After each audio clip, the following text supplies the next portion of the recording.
All right, folks. Good. Morning, afternoon, the afternoon. Who we got in class here? We got Katie, we got Stanley, Samuel, Brooke, Ashton, and Destiny. All right. I have graded probably about 17 or 18 in your class, maybe 20. Essays have been turned in. And if you don't have an 8 out of 8, just a reminder, you need to redo it, okay? It's not like if I put a grade in on Skyward, it's not permanent, okay? Or I didn't put a grade on Skyward. If I put a grade in on Canvas, it's not permanent, all right? So don't freak out about that. What's up, ma'am? When should we have it back? I mean, when your brain is working correctly and you can do it right. So essentially, I don't want it turned back in until it's right. Does that make sense? If you're not sure how to fix it, then ask me. Okay, let's set up a Zoom. Ask me here, when we have the last 5 minutes, because I'm trying to teach you how to do it correctly.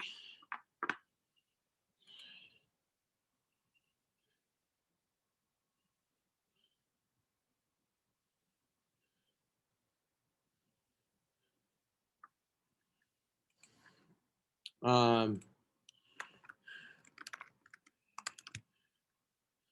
right. Got the Zoomers here. So good afternoon/morning to those of you on Zoom. Hope you're doing well. I'm going to post a question here, and I want you to respond to one of the two questions. So one would be who started World War I and why? And so answer either that, or you can take two, which is why did the von Schlieffen plan fail for Germany? Explain. All right, so those of you on Zoom, let's see some answers. I'm going to mute for about 2 minutes in person.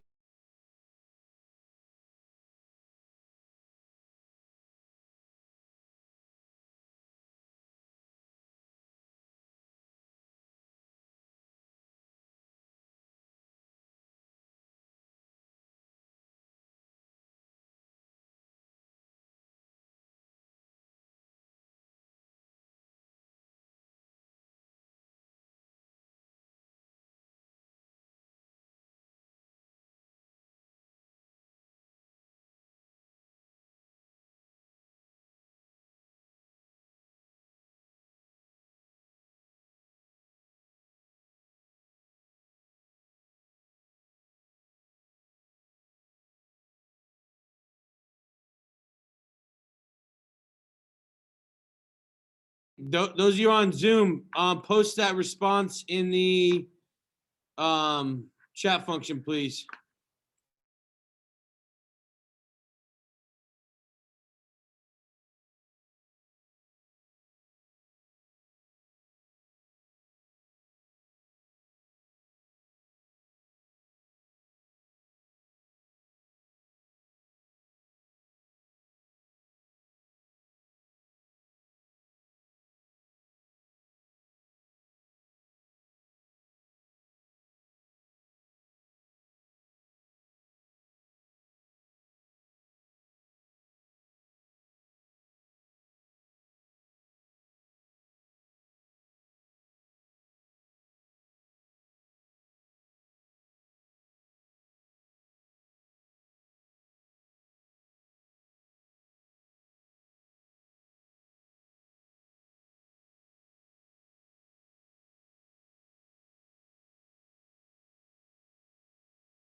Those of you on Zoom and in person, we're looking at your responses. Very impressed. We were just kind of going over in class here how there is no perfect answer for question one, who started World War I and why, because obviously you could blame Gavrilo Princips and the Black Hand, but then you need to blame Serbia. But then if you blame Serbia, you could blame Russia for giving Serbia support. Obviously, you could blame Germany for giving Austria the blank check. I mean, you could also blame Austria because of their pride. And then on top of that, you probably could blame, everyone in the alliances. Stanley said that in class, and I think everyone was kind of referring to that. The alliance system in general was going to lead to an inevitable war, right? Remember that quote from yesterday? The second question then, why did the von Schlieffen plan fail? Liliana said to me, Germany took too long to get through Belgium to Paris, and the Russians were a lot faster than expected at getting their troops ready. That is spot on. Thank you. Good job. We didn't have too much time to talk about it in class. Lily Dole said Belgium was tougher than they expected, and Russia took 1 month to prepare or mobilize versus 6. So good answer. Those of you that didn't answer, all of them were partially correct at least, but those of you who did not reply, try to participate. It'll certainly help you down the road. All right. We're gonna move on today, and we talked about the start of the war yesterday. I think we got through kind of how warfare looked. I'm gonna revisit this point real quick. I'm gonna drag this slide over, and we're gonna take a look at this again. So just a reminder. So trench warfare, I think a lot of you have seen it in Hollywood films. Okay. But when you look at it, like, I don't think you grasp how inhumane the warfare was and how the technology was so far ahead of their fighting styles. Okay. If you look closely at this picture in the back right corner, you'll see what's called long range artillery. And guns and cannons had improved so much, but these generals fighting and leading the troops were literally using Napoleon's manuals to engage in this warfare. Like, okay, come on. Napoleon's manuals were from the early 1800s, okay, and his fighting tactics. There had been multiple industrial revolutions since then. So I think we got to talk about a little bit of Verdun. That's a famous battle due to just the amount of people that died. We looked at the trenches. Okay, we read this quote. We got a little bit further than last period. Again, I mean, trench foot's only one small piece of it. It's one fun thing to talk about just because of how disturbing it is.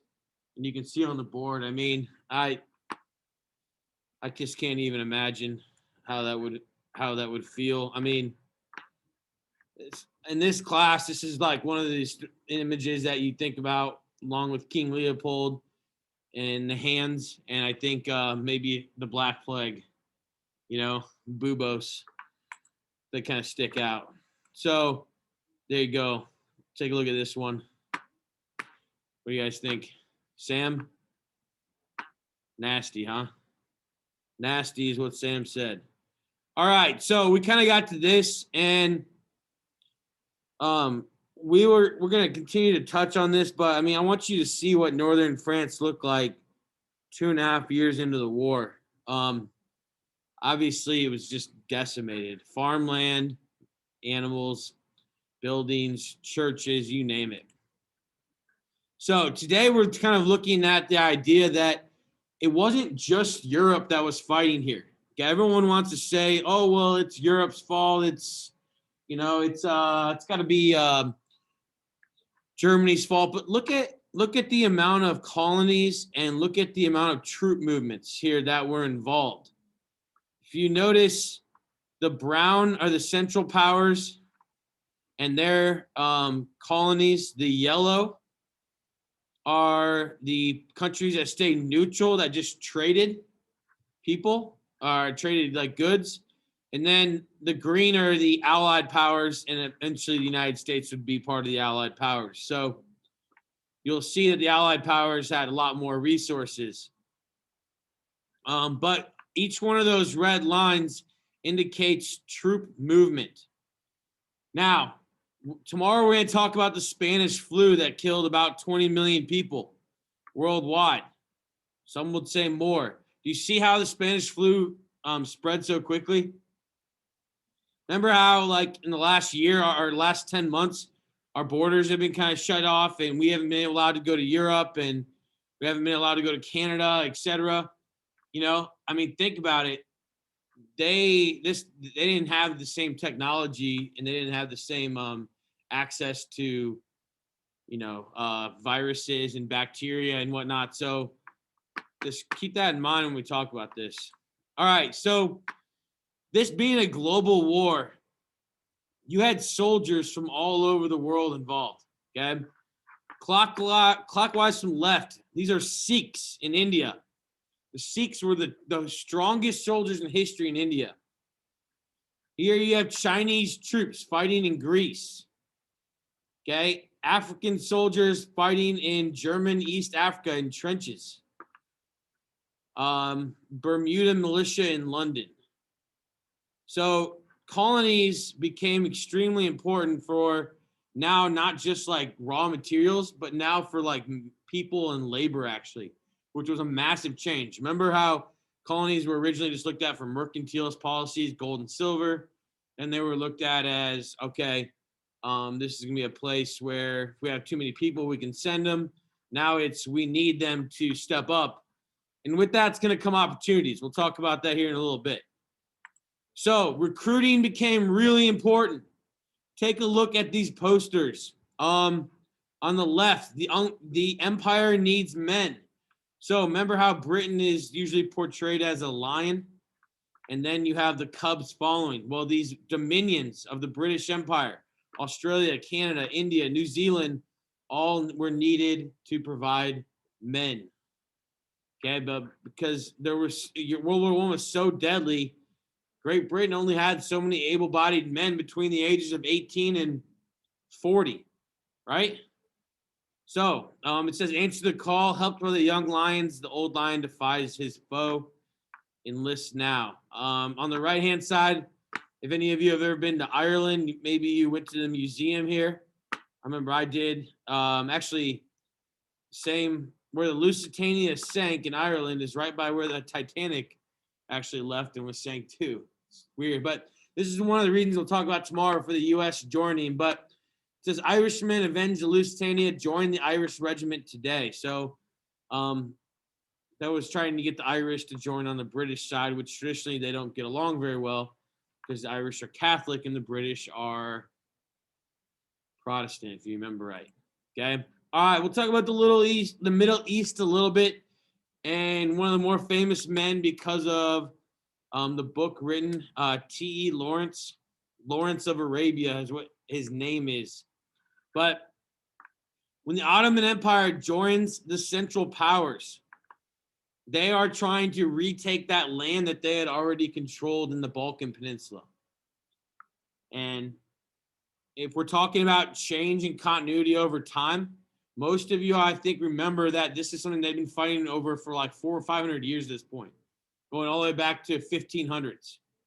Okay, so the British really sneakily tried to get the Sultan of Mecca, who had been basically paying taxes to the Ottoman Empire for hundreds of years now, to team up with some British advisors. That's who T.E. Lawrence is here. This is basically a British soldier / newspaper writer who tries to start a revolution in Mecca where they're going to revolt from the Ottoman Empire. Now, what you end up with is the British promise the Arabs. So from basically Syria, modern day Syria, all the way down to modern day Yemen, the whole Arabian Peninsula, the British promise they're going to create an Arab state and revolt against the Ottoman Empire if they all agree to help them militarily. I think most of you in the room would agree this would have drastically changed the history of the world had it happened. We do not have an Arab state today. The Arab countries do not actually get along. If they did, again, the world would be very different. So the British promised this, and the revolt was actually unsuccessful. Yes. Honest question. Mr. Dickerson has an honest question. Did they get along then? They all had one common thing, like all of these areas had one common thing, is that they were tired of Constantinople or Istanbul and the Ottomans controlling them, charging them taxes, but providing very little infrastructure.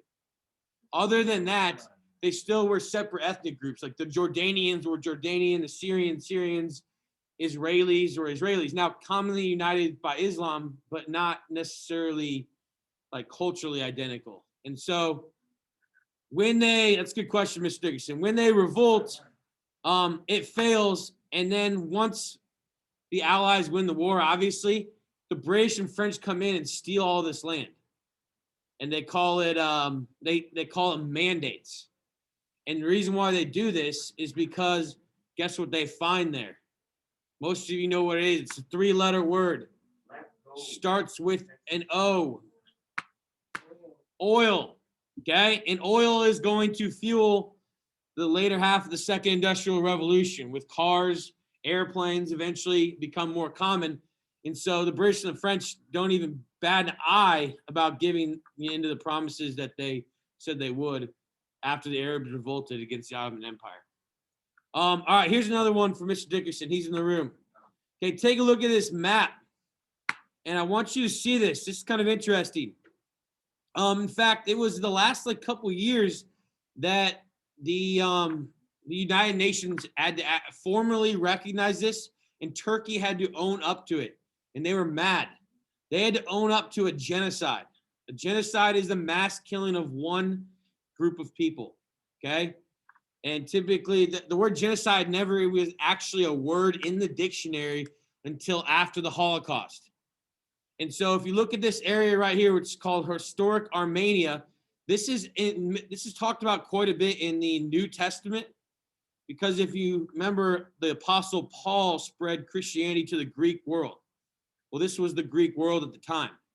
Now, the Ottoman Empire had controlled this area for 1453, they took Constantinople, but there were still a lot of Christians here. And remember, they had lived fairly peacefully without too much ethnic conflict until nationalism grew in the 1800s. Now, this is kind of a big deal. I'm not going to read this letter on the right because we don't have time. If we had been here on a normal day, we would. But basically, this is the American ambassador at Constantinople telling the United States government that people are disappearing. Christians are disappearing in massive numbers, and nobody is doing anything about it. Okay? Then if you look at the numbers, these graphs, this is the Western Turkey, basically Armenia and Turkey. These are the amount of Christians that were there in 1914, and then these are the number of Christians that were there in 1922. And so most of you, if you look down at the bottom graph, are smart enough to see that 2.13 million minus 3.87 is somewhere in the ballpark of, I'm not good at math, but about 1.75 million Christians in Armenia were killed due to nationalism in the Ottoman Empire in Turkey. That's called the Armenian genocide. Anybody in the room ever heard of that? You had? Where'd you hear about that, Destiny? Oh, your dad, is he a history professor? Yeah, that's good. So, yeah, that's something, again, just to point out. I mean, that's the cruelty of war, and most people will typically talk about maybe the genocide in the Congo, or they'll talk about the genocide of the Holocaust, but they typically forget the Armenian genocide. I mean, oftentimes because it didn't exist. The word didn't exist until the 1950s. Got someone in the chat here. Someone said, does this Armenia have anything to do with modern day Armenia? Yes. It's not the exact same location, but it's close. All right, so let's kind of divide our attention now to East Asia, in particular Japan and China. This is kind of one of the lesser talked about things in World War I. But remember, China was divided into spheres of influence because the U.S. didn't, and no European countries wanted to go to war over China, and so they divided it up. Well, the British and the Japanese in 1902 signed an agreement to be allies, even though the British didn't look at the Japanese as ethnically or culturally on the same level. Okay? It was a power play. And so when World War I broke out, the Japanese were asked by the British to join and to take out the German islands in the South Pacific to make shipping easier. Okay? And so the Japanese, remember, they're very imperialistic. They needed resources. They seized the colonies, or they seized German land in China, and they seized German island chains. All right. Then behind all of the great powers back, because basically every world power was involved in the war by 1915 except for the U.S. Okay. Japan issues China what's known as the 21 demands. All right. And it was a series of demands broken up into 5 categories. Ashton, what are you on your phone? And so the 5 categories were like each focused on a different main thing. But the last one of these 21's demands was that Japan got to control China's economy, their politics, like their government, and all of their resources. And Japan issued this to China, and the US and London, Britain, didn't know about it. Okay, so they did it in secret. And when the US and Great Britain found out about it, they said, no, you can't do that. You can't just take China.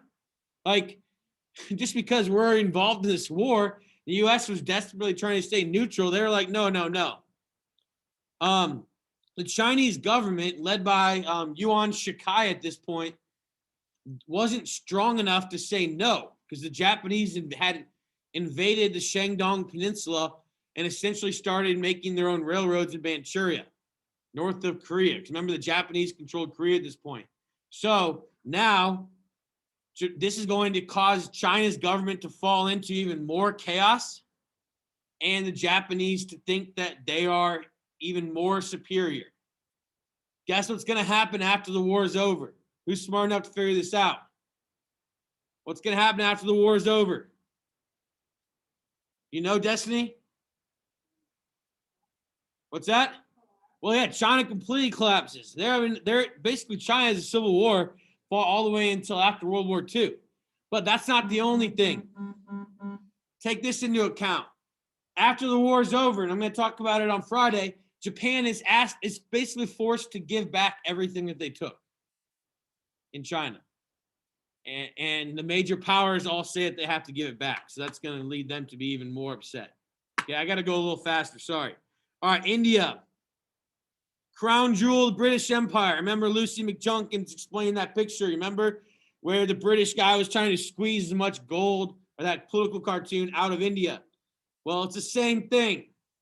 Except this time around, the British did not have enough advisors in India, so they had to rely on Indian leadership to rally troops up in their support and resources. Remember, India had more infrastructure than China or Indochina or even any of the other colonies, really.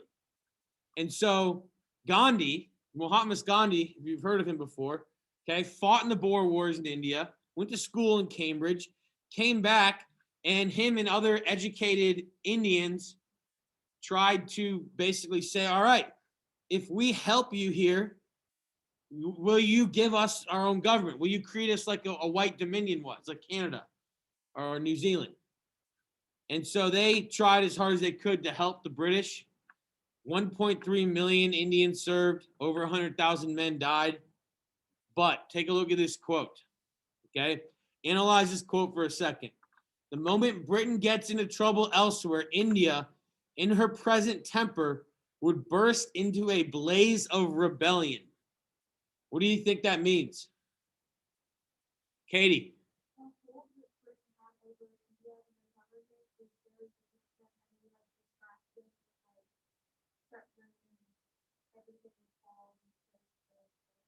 Good. So Katie said exactly what it means is that if Britain gets distracted, India is going to rebel and want to be their own country. And you would assume after World War I that India would become its own country, right? But did the British give them their own country after World War I? Nope. No. Wasn't until after World War II. All right, so point of emphasis, World War I was a high-tech war. New technology obviously changed the game a lot. Yesterday, I think it was period 9, Rowan was talking about the Dreadnought, the German ship. You had the U-boat, Unterseeboot. You heard of that before? The word U-boat is Unterseeboot, which translated into English means the under-the-sea boat. It's also called submarine. All right, common sense. Now, 10 million soldiers killed, 20 million wounded, and 8 million civilians killed. Those numbers can change. Obviously, those are just good guesses or estimates. Now, Wanted to look at a few kinds of warfare. I already talked about the upper right, the U-boat, but this is when planes started to be used for the first time in history. Remember, the Wright brothers discovered the plane, like flight, in the early 1900s. They didn't have a lot of time to create this technology. They weren't particularly effective. Tank warfare started. Tanks were, again, pretty unreliable as well, just because of it being new technology. The most deadly, though, by far, is this thing right here in the bottom right, and that's the machine gun. All right, and you probably understand how that led to so many deaths in trench warfare. And then you'll see the gas masks. If we were in person here and we could actually, it's so gross to think about it right now, but we used to share this gas mask and put it on and you breathe into it. It's so heavy. It's so difficult to see anything. There's no way I'd be able to conduct war wearing that. Now, these are some of the things you probably already heard about. I found this corny video earlier and I want to watch it because it talks about some of the weird things that they come up with to fight in World War I, and it's gonna be a good brain break. All right, so just watch this and tell me what you think about it. I need to make sure that the speakers are set so that the students that are not in class can hear it. All right, obviously we have the ad. First world. All right, gonna change the share. New share. Let's go to the Chrome. All right, and then Katya, can you hear this? Let me know, please. War technology, weird weapons and equipment. Yeah. Okay. The First World War saw modern weaponry used on an immense scale. Out of this came unique technological advancements in weapons and equipment, but also primitive designs reminiscent of earlier eras of warfare. Let's have a look at some weapons. This is some weird stuff. The gauntlet dagger. Born out of the brutality of trench warfare, the gauntlet dagger, sometimes known as the punching dagger, was worn like a glove for close quarter combat. Crudely made blade and protective gauntlet made from light sheet steel with a crossbar inside for grip formed this weapon. While it meant the soldier couldn't hold anything else in his hand, it could deliver a lethal impact and inspire fear in the enemy. The trench raiding club. Another medieval style weapon was the trench raiding club. Used by the Allied powers and the Central powers, this melee weapon was a quiet way of taking out the enemy during nighttime raids. Trench clubs could be made in very crude ways, such as attaching a metal head to or banging boot nails into an entrenching tool handle. There are also examples of walking sticks that have trench clubs on the end. This example, which is made from a naturally gnarled piece of wood weighted with lead and fitted with iron spikes, was probably used as an officer's walking stick. The flechette, or aerial dart. Flechettes were a feathered aerial dart dropped out of an aircraft onto enemy troops. Used in the early parts of the war, they were capable of piercing a helmet and were silent as they dropped before inflicting damage. The periscope rifle. The periscope rifle allowed a soldier to take aim safely from the trenches without exposing himself to the enemy. The device, invented by Lance Corporal William Beach in May 1915 during the Gallipoli campaign, used an upper mirror fixed looking at the sights of the rifle, which reflected into the lower mirror, which the soldier peered into. The periscope rifle proved useful and was soon used in many frontline trenches. The grenade catapult and crossbow. The Leach trench catapult was used by the British Army to throw grenades at a high trajectory into the enemy trench. The French-made Arbalète Sauterelle Type A, or grenade crossbow, was lighter and portable and would replace the Leach catapult until they were replaced in 1916 by the 2-inch medium trench mortar and the Stokes mortar. Let's have a look at some equipment. Armor. Steel helmets were adopted by most combatant armies by 1916, offering much better protection from shrapnel than a cloth cap. Experimentation with chainmail visors, which attached to the helmet to protect eyes from shrapnel, were made, but these proved to be unpopular because they limited visibility. Along with head protection, consideration for the torso was also given. In 1915, the British first tried out body armor, but it was not universally issued, with enough body armor to equip only 2% of its army. There were three types of armor: rigid, hard armor, metal plates sandwiched between fabric and worn as a vest; intermediate armor, various forms of small square plates of metal attached to a canvas support to form a protective waistcoat; and soft armor, layers of silk, cotton or tissue, and linen scraps sandwiched in a fabric waistcoat. The stronger the armor, the more it could stop the effects of pistol rounds and shrapnel, but as a result, the more heavier and cumbersome it became. Armor was issued to specialist troops in the war by different combatants, such as the German stormtroopers and the Italian Arditi. Anti-gas fans.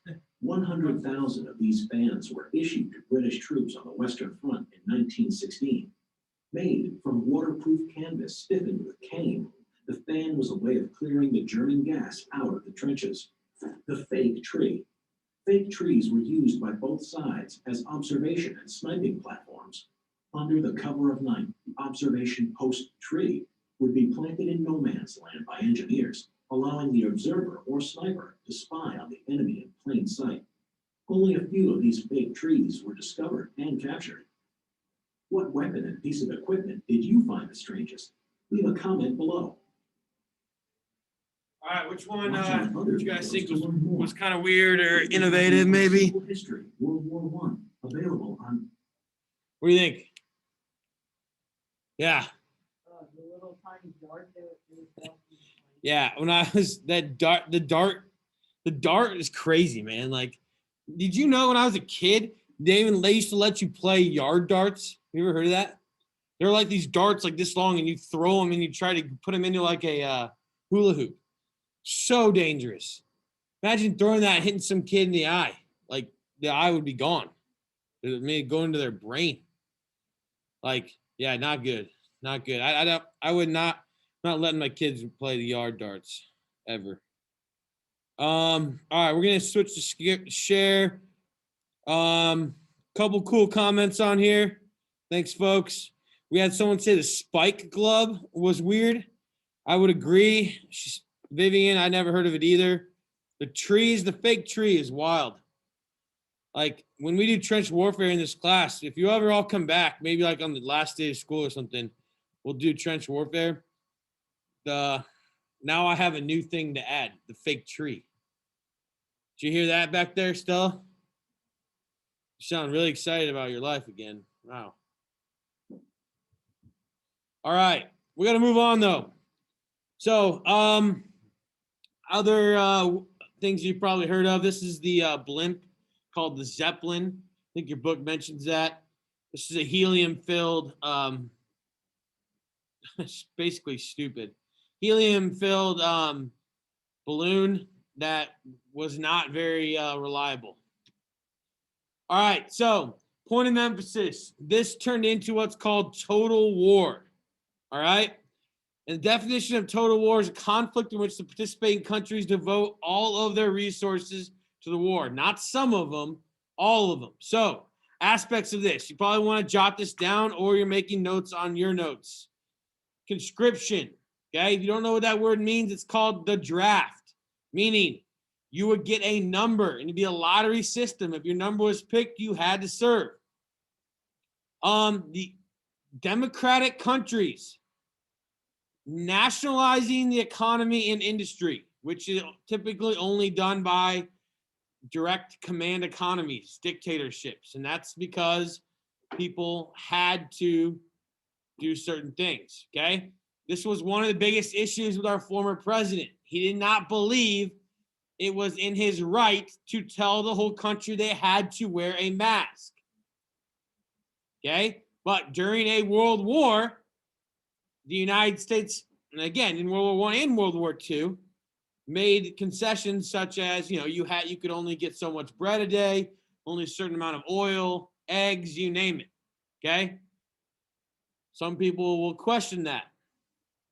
And then, again, this is a huge opportunity. This is why women gained the right to vote after World War I in the United States.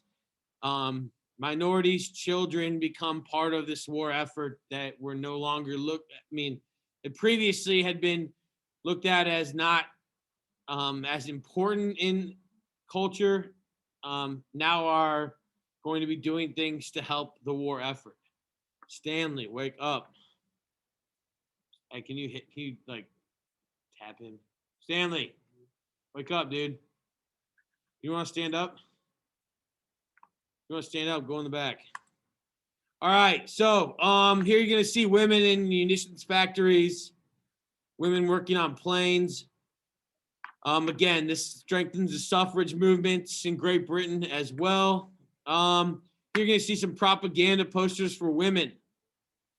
Okay, what is going on in this middle propaganda poster? What's the woman doing? She's holding the plow. You're like, whoa, when in history did women plow the fields? It's been a couple thousands of years, like 15,000, back to the Paleolithic period. You know?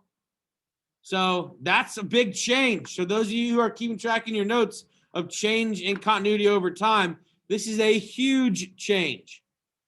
Remember, women were abused at the beginning of the Industrial Revolution in the early 1800s. Now they are necessary to go into work in the factories. Nurses are necessary.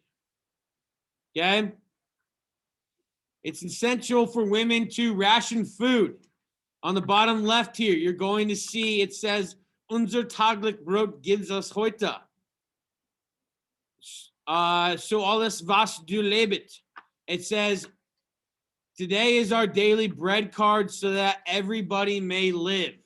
That's a German food stamp is what that is. And it says how much bread you were allotted or grams of bread you were allotted. Okay, the far right, eat more cottage cheese. You'll need less meat. Why? They needed meat for the soldiers. Exactly. Here's some other ones here. Your country needs you, or I want you. Uncle Sam in this recruiting poster on the right, which you've seen many times. This became an iconic image in our country, but it was started in World War I. Okay, I don't know if you know what a bond is, but a bond is something you buy from the government that they pay you interest on. The government needed money, so they wanted people to buy bonds. And so it says, beat back the Hun with Liberty bonds. And they're saying that the Germans are descendants of Attila the Hun. What ignorant people. But that's what propaganda is, right? I don't think we want to talk about fake news, but seriously. That's beat back the Hun here. You get it? All right, here we go. Gee, I wish I were a man. I'd join the Navy. Be a man and do it. So, you see a little peer pressure here, huh? From a woman wearing a military uniform that looks like her shirt's way a little bit too low there for my comfort level. You guys get that? So selling sex to get men to join the Navy. Here's some weirder ones. You ready? Ration. What's the one on the left asking to ration? Tobacco. Smokes were important. And the soldiers were allotted a certain amount of tobacco every day and every week. And so I need smokes more than anything else. I don't think the government would be producing that anymore as culture's changed a bit. 20 sheep to equip and clothe each soldier. Boys and girls can help. Join a sheep club. Write today for full information to our county agent or club leader or state director of extension. So they wanted boys and girls to start raising sheep in their backyard. Interesting, yes. All right, so that got us through where I wanted to go today. So that's going to give us some time to work on the homework that's going to start today. It's going to be a couple night homework assignments, so don't stress too much. What I want to do is let me get back to Canvas, and then I'll share the screen. All right.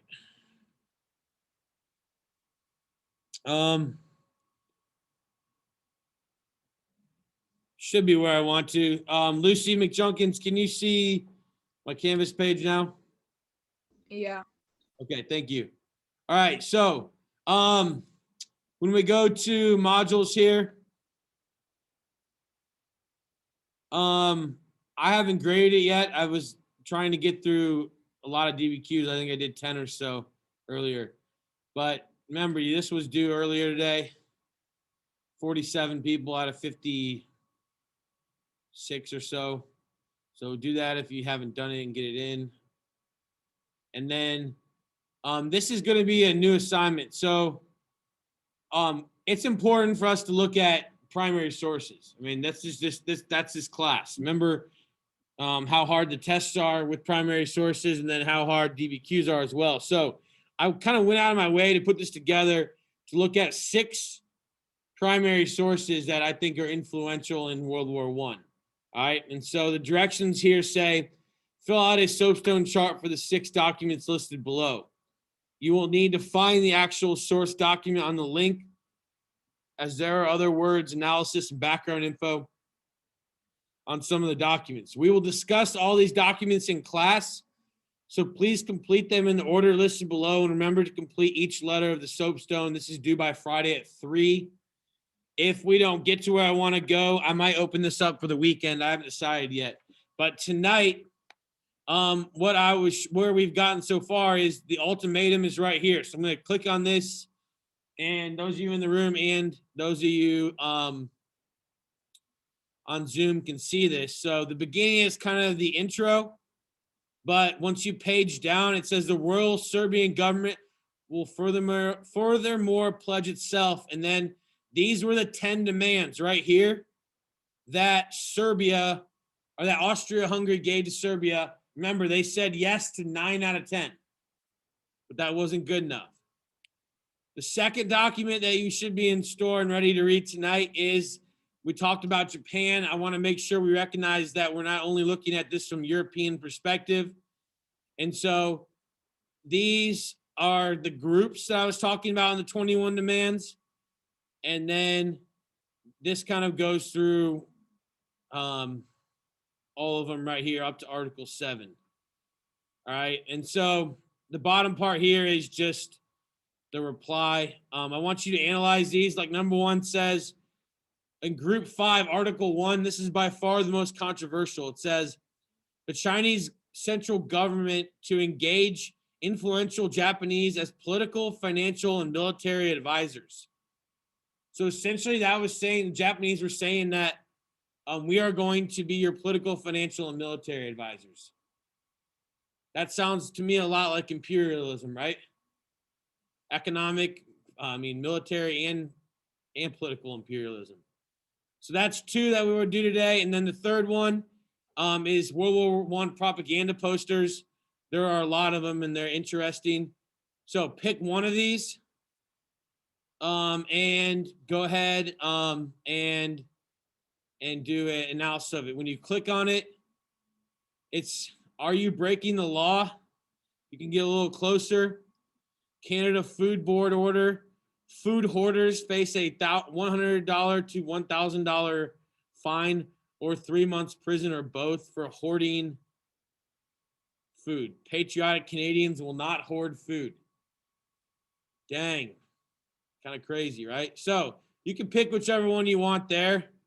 And then lastly, the template for the soapstone, when I click on it, it should be right here.